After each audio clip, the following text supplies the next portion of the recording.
In a 1955 article titled Mysticism and Human Reason, former Princeton University philosopher W.T. Stace wrote, "God is utterly and forever beyond the reach of the logical intellect or of any intellectual comprehension, and that in consequence, when we try to comprehend His nature intellectually, contradictions appear in our thinking."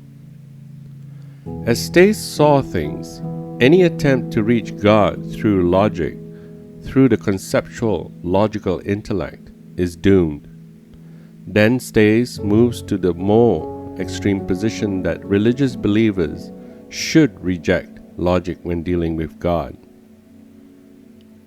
Stace, himself a mystic, ridicules other mystics by yielding to their rational impulses and seeking ways to eliminate contradictions in their thinking about God.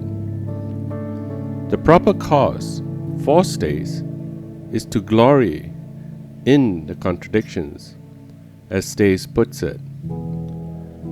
He says, "My own belief is that all attempts to rationalize the paradox, to make it logically acceptable, are futile because the paradoxes of religion and of mysticism are irresolvable by the human intellect.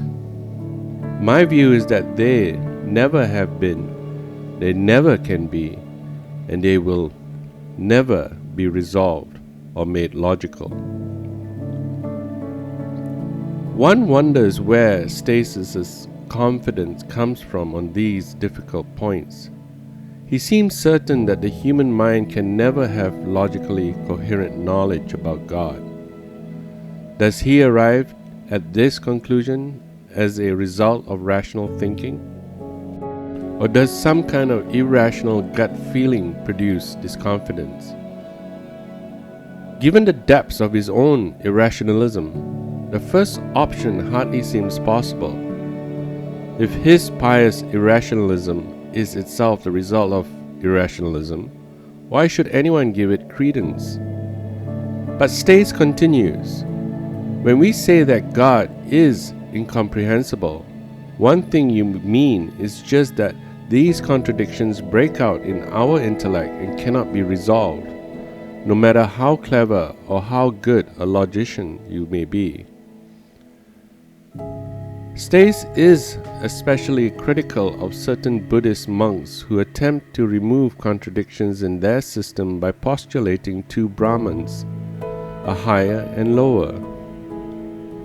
One may be quite sure, Stace advises, that this is the wrong solution because the religious intuition is peremptory that God is one and not two.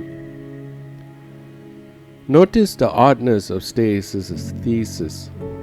He is convinced that God is unknowable, but then he dogmatically informs us that his irrational intuitions give him at least one piece of knowledge about his unknowable God, namely, that God is one and not two.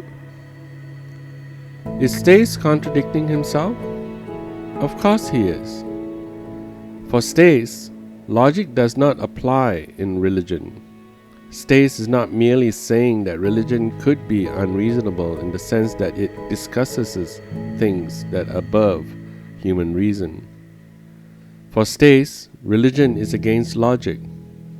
Should we say that there is contradiction in the nature of God himself, in the ultimate being? Well, if we were to say that, I think that we shouldn't be saying anything very unusual or very shocking. Stace is much too cautious. I find his claims not only unusual and shocking, but also utter nonsense. At first, Stace sounds like someone who thinks that God is above the laws of reason. But let us observe the problems that his irrationalism creates for himself. If Stace were correct and logic has no relevance to the kind of mysticism he represented, it is difficult to understand most of what he wrote. For example, why, given his repudiation of logic, did he criticize Buddhists who rejected the unity of God in favor of two Brahmans. Once logic is disavowed, God can be both one and two, or 2,000, at the same time and in the same sense.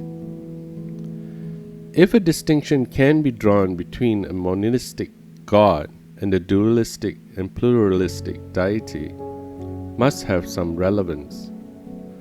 Once logic is denied, total inconsistency becomes a virtue in one's life.